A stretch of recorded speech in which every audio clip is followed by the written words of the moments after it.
In the year of our Lord 1347, when commerce still sang along the sea roads, there arrived at the ports of Europe a silence more dreadful than any trumpet. No herald announced it. No king had declared it.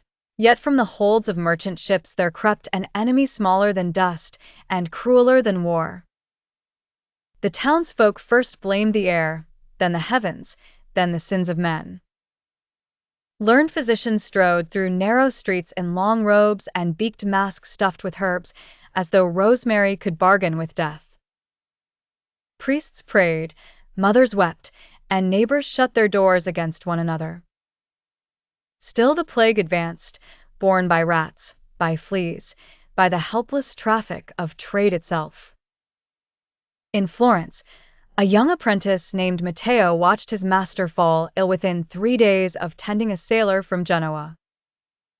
The man's groin and armpits swelled into blackened buboes, his fever burned like furnace coal, and by nightfall he was gone.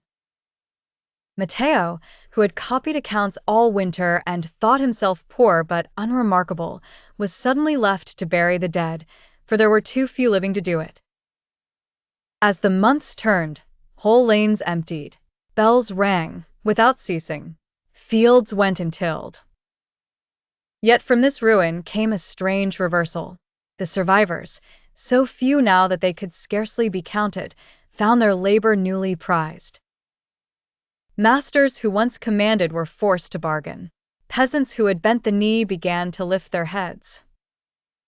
The old order, long held fast as iron, began at last to crack. Then cities learned a hard wisdom. Ships were held back for 40 days. Travelers were delayed beyond the gates. Men gave a name to this waiting, quarantine, and in that word the future of public health was born. The plague did not last forever, though its memory did. It faded and returned, as if history itself could not bear to forget.